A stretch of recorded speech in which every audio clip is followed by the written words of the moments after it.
Buenos días de nuevo. Nos vamos incorporando, por favor.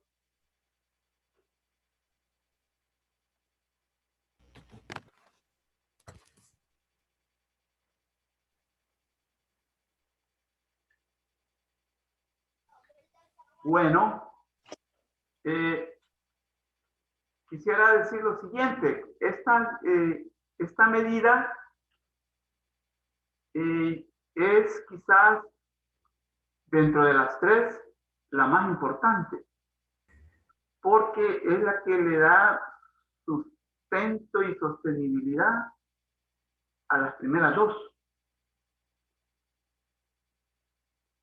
Construir institucionalidad participativamente. Y aquí tienen razón los estructurados funcionalistas al hablar de las instituciones de la sociedad. Las instituciones son las que le dan seguimiento, ¿sí?, a la existencia de la sociedad. Y no solo le dan seguimiento, sino que sostenibilidad en el tiempo y el espacio, sino que también actualidad, etc. Imagínense que hemos hablado de recursos para que la gente que habita los territorios urbanos, esa gente necesita recursos de toda índole, recursos materiales, recursos financieros, recursos humanos. Entonces, pero también no se va a hacer de la nada eso. Tiene que haber una legalidad, tiene que haber una situación institucional. En primer lugar, la existencia del Estado como institución es necesaria. Y no digamos las instituciones específicas y encargadas. Y esas son las instituciones específicas como, por ejemplo, los ministerios, las ONG, etc. Entonces, una medida es construir institucionalidad participativamente. Pero repito, esta quizás es la más prioritaria porque engloba a las dos anteriores. Y esta podría ser quizás una pregunta buena, miren, para los cuestionarios que ustedes están haciendo, ¿va? Dentro de las medidas, ¿cuál de las dos o de las tres es la más prioritaria, etcétera, etcétera? Voy a leer esta diapositiva en una forma bastante operativa. Vamos a leer despacio. A un año, mayo de 2021, de la irrupción y el impacto de la pandemia COVID-19, se ha evidenciado que en las sociedades excluyentes y desiguales como la salvadoreña, configurando entornos construidos basados en la injusticia social, las condiciones y causas estructurales de la misma se enraizan y surgen manifestaciones o problemas coyunturales de viejo y nuevo cuño, como lo ha demostrado la presente crisis sociosanitaria. De ahí que se necesite de una institucionalidad orientada a desarrollar la capacidad de respuesta diligente de las entidades del gobierno central, de las municipalidades y las organizaciones ciudadanas.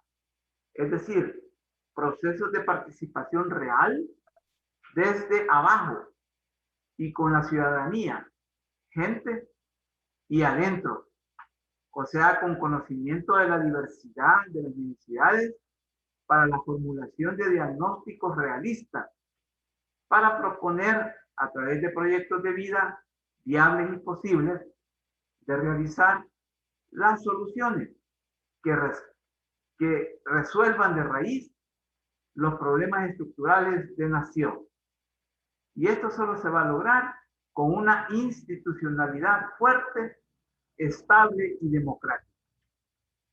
La crisis institucional es palpable en el país en el momento actual y es más lamentable a partir de lo que ocurrió el 1 de mayo de 2021 al asumir la nueva Asamblea Legislativa con mayoría afín a los requerimientos dictados de la Presidencia de la República u órgano ejecutivo, al destituir a los miembros de la Sala de lo Constitucional y al fiscal general, sin el debido proceso, como lo mandata la Constitución Política, que rige la convivencia democrática del país y la sociedad salvadoreña.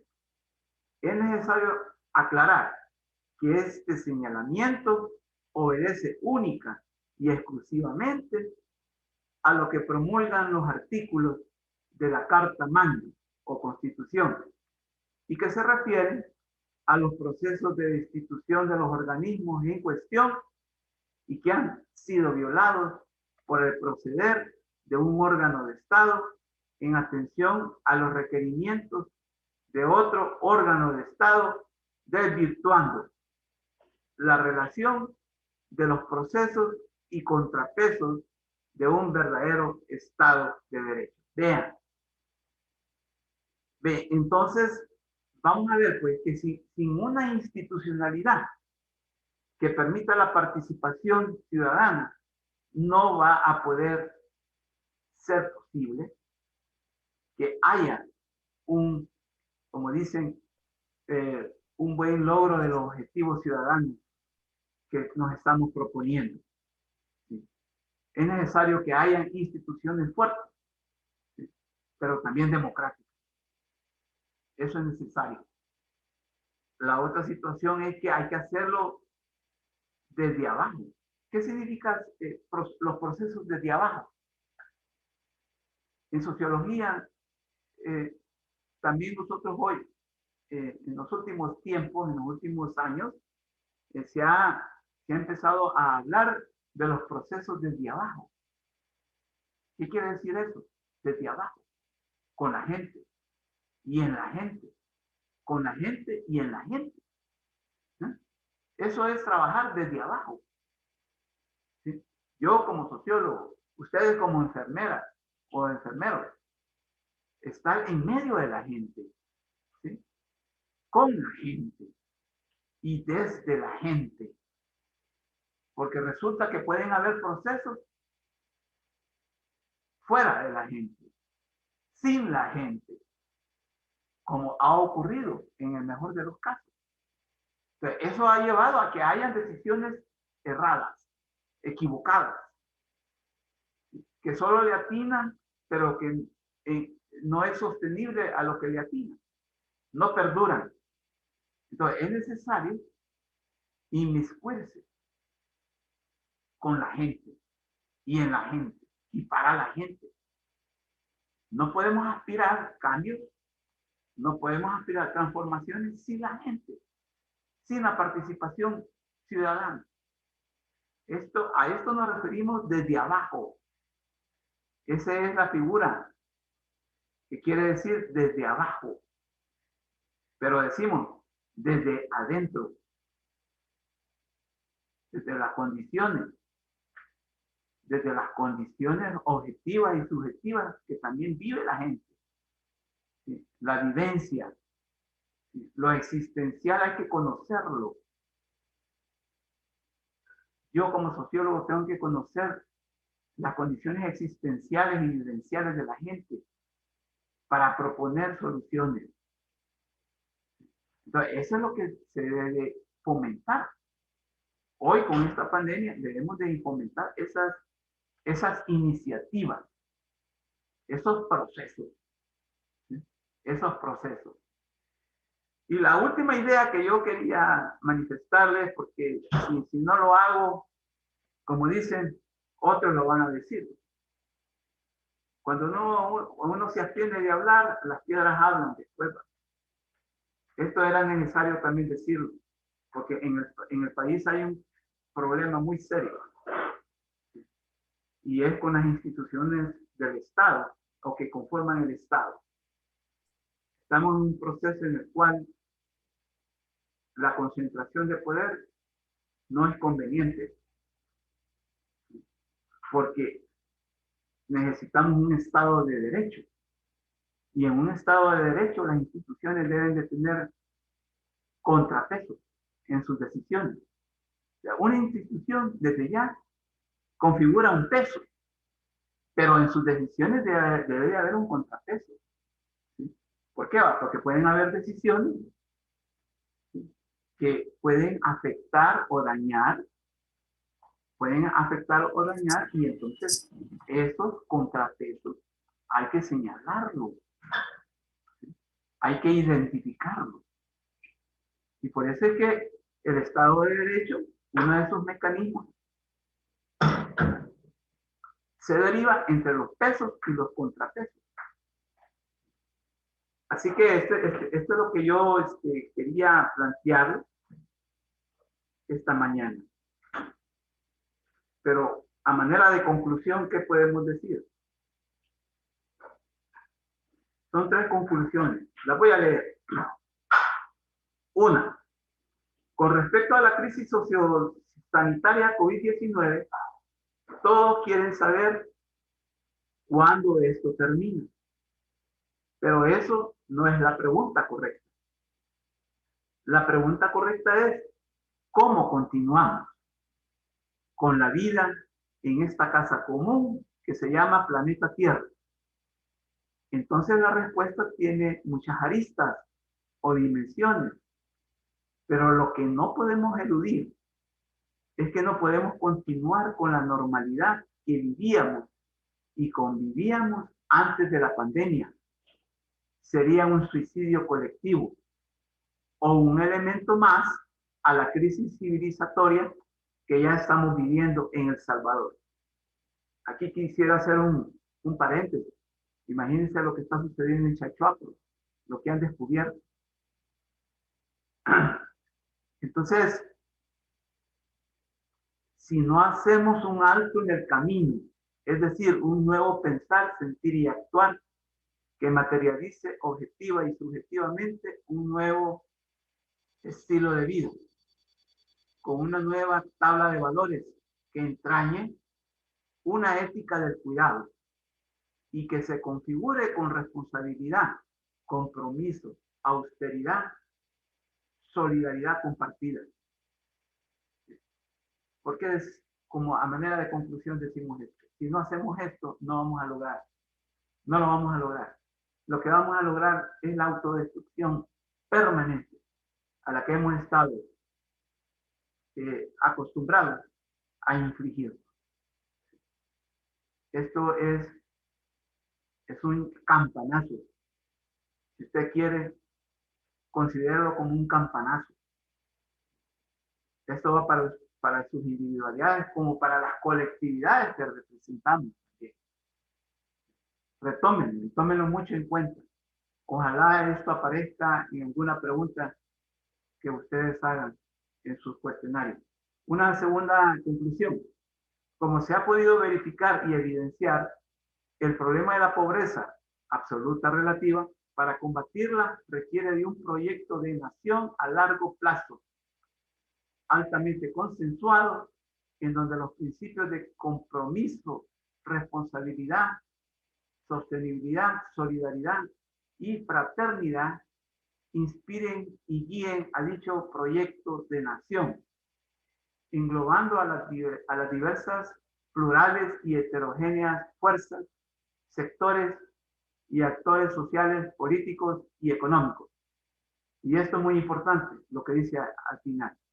No hay otra solución para El Salvador. Así que si hay otra, díganme. Una tercera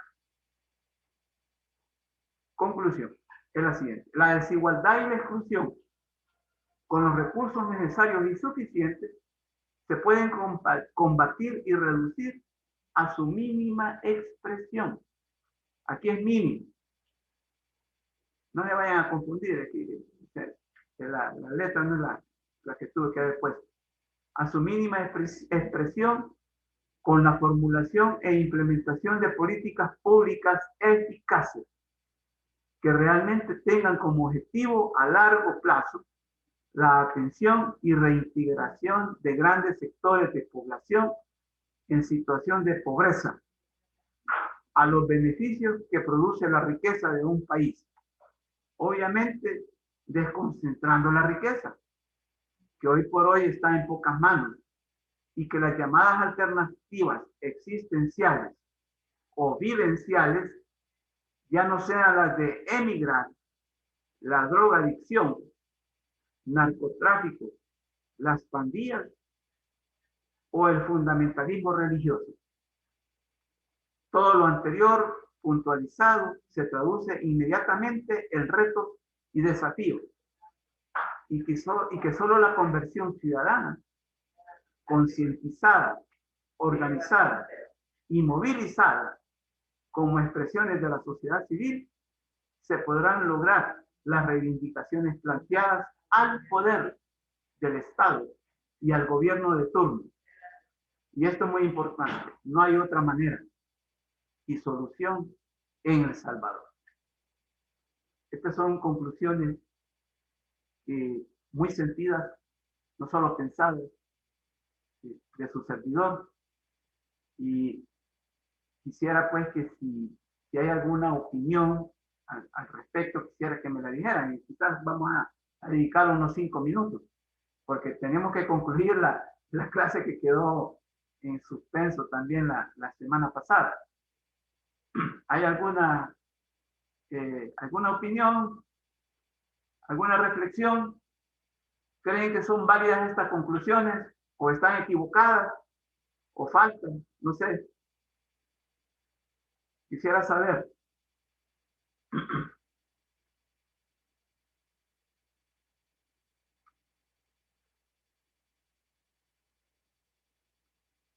Bueno, entonces aquí está el cuestionario debate número 16. Será formulado y redactado por los estudiantes y las estudiantes de sociología.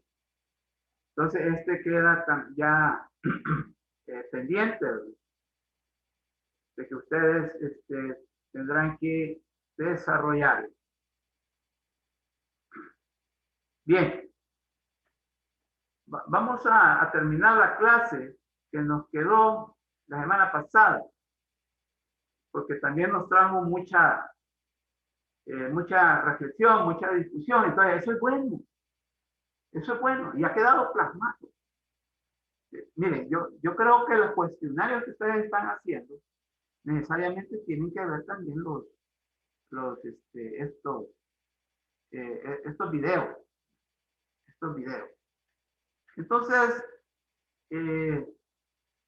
nos quedamos con la problemática del grupo etario que lo constituyen los niños y las niñas, pero también los adolescentes y niños. Entonces, bueno, Leticia, ¿me podrías leer esta diapositiva, por favor?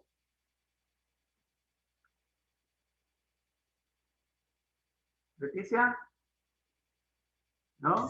Creo que no se conectó, Lick. Vaya, Kemuel López, dámelo, haceme el favor, por favor. ¿Cuál, licenciado? Solo aparece la del cuestionario de debate número 16. Será formulado y redactado por los estudiantes de sociología. Ya, entiendo. Entonces, este es debate 16.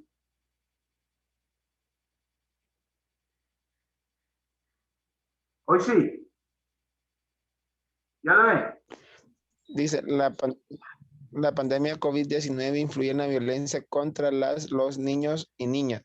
La violencia es un fenómeno eminente humano que tiene explicación, pero no justificación. Sean quienes sean las víctimas sobre las cuales se ejerce. Mujeres, niños, niñas, hombres, migrantes, LGTBI, discapacitados, personas de la tercera y cuarta edad, etc. Gracias. Bueno, entonces, comenzamos planteando que la violencia es un fenómeno eminentemente humano. Ojo con esto. Muchos hemos manejado durante un buen tiempo, porque ha sido mi caso, ¿sí? De que el fenómeno de la violencia, eh, bueno, también ha abarcado a los demás seres vivos, como los animales, pero no. Hay todos unos planteamientos científicos que plantean que la violencia es un fenómeno eminentemente humano. Solo el ser humano es violento. Los demás seres vivos, como los animales, no son violentos. Tengan muy en cuenta esto. Por eso es que decimos, la violencia es un fenómeno eminentemente humano que tiene explicación, pero no justificación. Ojo, usted puede tener derivas violentas, pero eso no es justificación. Y más en esta violencia que estamos hablando en estos momentos. Bien, aquí está esta imagen, ¿sí? De un niño que está atormentado ahí, ¿verdad? Sometido, ¿sí? Sometido, y vean pues que está bien, es una imagen con un niño viviendo una situación insoportable. Voy a leer esta diapositiva, esta idea que es muy importante que empecemos a madurar. El cierre de las escuelas, en El Salvador hay aproximadamente 5.000 escuelas públicas. 5.000 escuelas públicas, no incluimos las privadas, del Sistema Nacional de Educación, y que involucra a instituciones públicas y privadas, pero ese es el sistema. Durante un año aproximadamente cerraron, ¿sí? Cerraron. La promulgación de las cuarentenas domiciliarias obligatorias de marzo a junio del 20 y el contexto familiar de hacinamiento, ya que también los padres de familia, por el cierre de la economía, tuvieron que quedarse en casa, impactó en el pensar, sentir y actuar de los niños y niñas, y adolescentes también, lo que configuró deficiencias en los niveles de aprendizaje, ya que los procesos de enseñanza-aprendizaje tuvieron que adoptar la modalidad virtual, modificando de golpe la modalidad del quehacer educativo de los y las maestras y maestros, y que son unos 47.000 del sistema público. Hay 47.000 maestros del sistema público. Aunado con este contexto en lo educativo, inmediatamente se configura el familiar, y es del que vamos a hablar ahorita, y que va a ser en adelante un clima lleno de zozobra e incertidumbre. Y para los niños y niñas, una situación llena de nostalgia, echar de menos amigos y amigas, actividades, y el espacio escolar donde hay esparcimiento físico y mental. Todo eso, si ustedes ven, si ustedes en su familia hay niños que tuvieron que faltar a la escuela, que ya no fueron a la escuela, todo eso se pudo verificar, ¿no? Ya no vieron a sus amigos, ya es decir, el que hacer esa lógica rutinaria se limitó al espacio de la casa nada más, la vivienda. Ojo con eso. Entonces, vamos a la siguiente idea. La violencia infantil, una desigualdad preexistente, su entorno construido y narrativa existencial.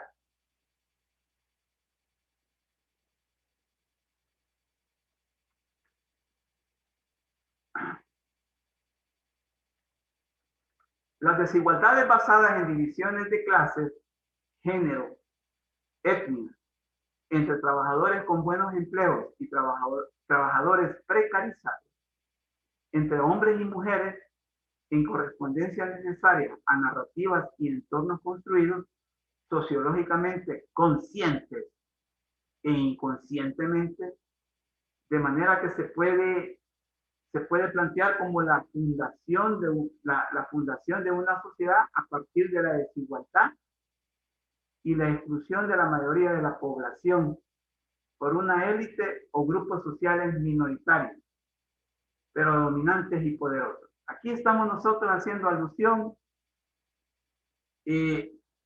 al por qué las desigualdades preexistentes, como la que sufre la niñez y la mujer también, se han enraizado en nuestras sociedades, a tal grado que hay narrativas existenciales o vivenciales muy propias y cotidianas, y también los entornos construidos. Entonces, los niños y niñas, un grupo etario con especificidades bien marcadas. Como se plantea en el título, son personas que por la vulnerabilidad que pueden padecer o estar expuestos y la dependencia hacia los adultos y de los servicios fundamentales que por ley tienen derechos y que comprende desde los 0 a los 12 años, y los adolescentes desde los 12 a los 18, deben o deberían de ser sujetos de apoyo y respeto. De apoyo y respeto por parte de la sociedad, sin omitir otros grupos etarios, como las personas de la tercera edad y cuarta edad, los discapacitados, etc. Es necesario enfatizar que como problema de desigualdad estructural y su expresión coyuntural y manifiesta, configura una realidad preocupante y dramática en el contexto de la pandemia y su entorno construido, y que del cual cabe destacar el aumento de los factores de riesgo y el deterioro y negligencia de los factores de protección. Y también es necesario aclarar que la pandemia COVID-19 y su impacto como coyuntura singular y crítica y las medidas preventivas no constituyen causas de violencia, por lo que es irresponsable y negligente justificar procederes o procesos de violencia hacia los niños y niñas y adolescentes. Pero la realidad se impone y la actual crisis ha exacerbado los factores de riesgo y ha deteriorado los factores de protección, de manera que en las condiciones actuales los niños y niñas y adolescentes de la región y del país están más expuestos que nunca a la violencia física y psicológica, violencia sexual y violencia en línea. A esta altura de la crisis, mayo del 2021, dichas condiciones se han perpetuado, ya sea porque la familia está experimentando empobrecimiento debido a que el padre, madre, hermanos o hermanas mayores perdieron sus empleos debido a la promulgación del cierre de la economía y las cuarentenas domiciliar obligatorias, y configurando situaciones de estrés, tensión en el ambiente familiar. Y esta es la situación. Este es el contexto familiar. Aún en estos momentos que no hay cuarentena, ¿sí? Pero todavía se vive. Se han perpetuado así. Yo quisiera enfatizar en los factores de riesgo y en los factores de protección. Los factores de riesgo, ya sabemos, que son todos aquellos factores o aquellas condiciones que exponen a que una persona sea vulnerable. Son condiciones objetivas, subjetivas, que vuelven a una persona vulnerable. Entonces, los factores de riesgo para los niños, por ejemplo, son niños, ¿no? Y ustedes saben que un niño es manipulable, se puede manipular fácilmente, ¿sí? Se puede incluso se puede, la voluntad de ellos se puede dominar.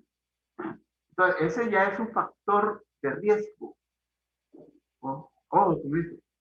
El otro es el factor de riesgo, y créanme que es un factor increíblemente, digamos, aceptado. Es el factor familiar.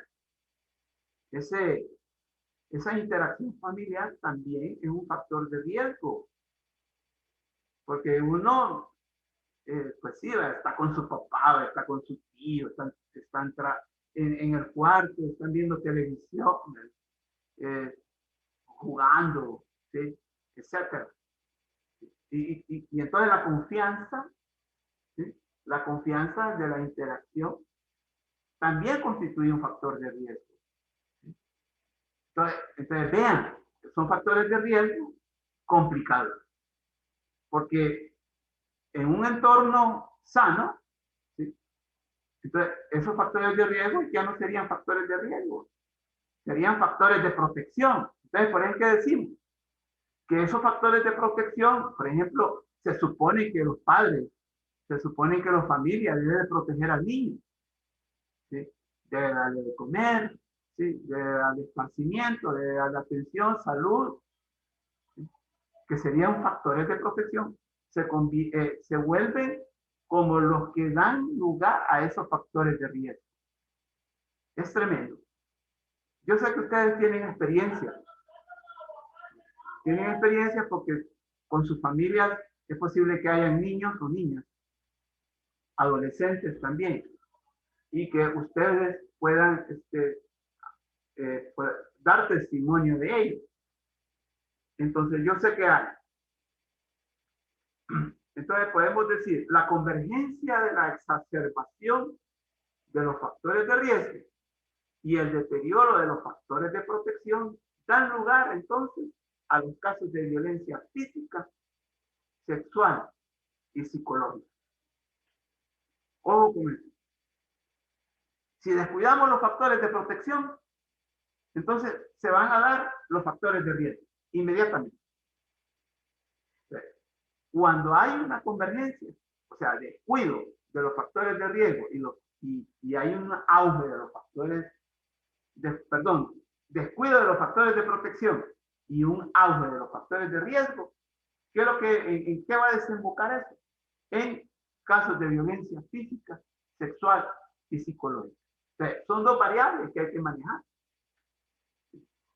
Ante un descuido de los factores de protección, puede dar lugar a que los factores de riesgo se presenten.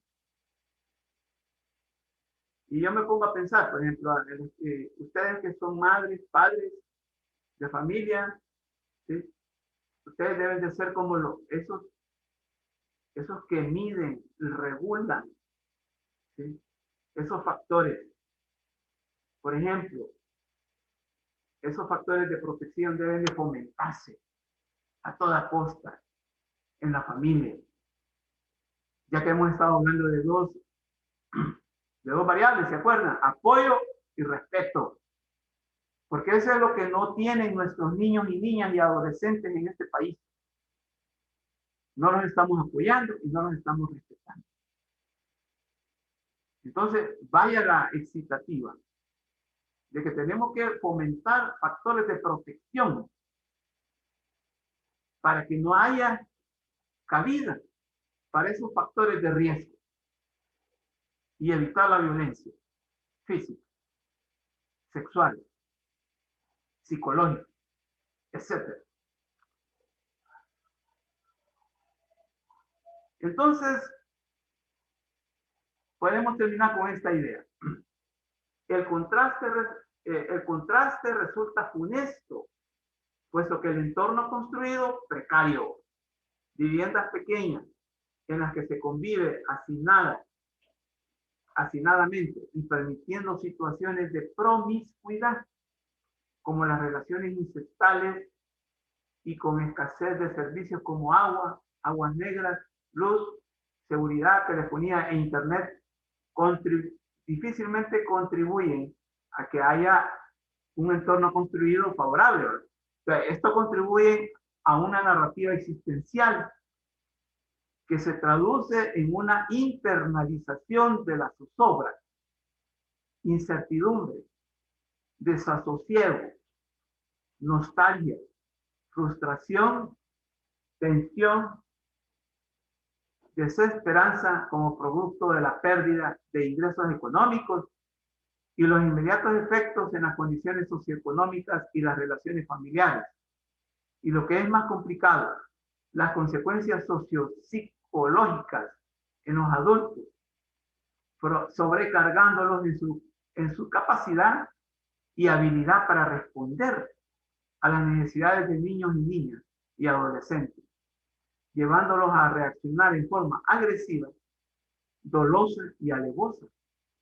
A su vez, estudios científicos con datos empíricos revelan que en otras experiencias de pandemias o emergencias han sido las mujeres, los niños y niñas en particular, los que en la cotidianidad son los más expuestos a sufrir violaciones sexuales en forma sistemática. Imagínense, sexuales. Algo bien específico, en forma sistemática. Entonces, esto es terrible y grave. Y necesita de medidas urgentes para atender a esta población. Repito, es posible que ustedes también en su círculo familiar se les haya presentado alguna situación.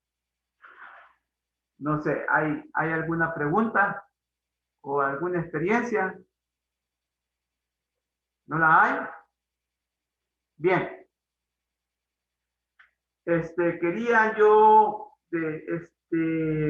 manifestar algo en el aula virtual. En el aula virtual,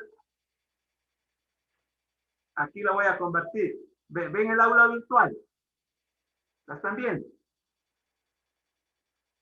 ¿Qué muela ves? No, licenciado, solo se ve la diapositiva. Ahora sí. Sí se ve. Sí se ve. Vale. Entonces, sí se ve. ¿La ven? Sí se ve. Sí. Vale, entonces, ahorita estoy viendo el aula virtual. Aquí hay una donde estoy poniendo el clic, la manita del mouse. Aquí es donde dice testimonios que dan cuenta del movimiento real de la profesión de enfermería. Aquí, ¿lo ven? ¿Logran verlo? Sí. Aquí ustedes van a encontrar dos enlaces. Son dos videos de un estudiante de enfermería y de una enfermera que ya ejerce, aunque también el estudiante ya ejerce. Entonces, quiero que vean los testimonios y reflexionen. Y en el diccionario, en el cuestionario de esta semana, incluyan, aunque sea 2 preguntas, mínimo 2 preguntas de estos 2 testimonios. Por favor. ¿De acuerdo? Enterado, Lee. Bueno, entonces llegaríamos hasta aquí, ¿verdad? Y nos vemos en la próxima clase. Licenciado, solo 2 preguntas nada más de los 2 links que vamos a ver.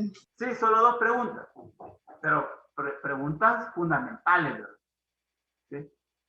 Y las otras 3 de la clase, como son 5. Entonces, agarramos ya la situación, ¿verdad? ¿Cómo sería? Sí, es que en el caso de mi grupo ya creo que ya habíamos hecho las 5 preguntas de la clase. Bueno, entonces, pero de esta que acaba de pasar, no. ¿O sí? Háganla. Bueno, Bueno, adiós. Nos vemos. adiós. Mucho gusto. Ya, pase feliz día. Adiós. Feliz día.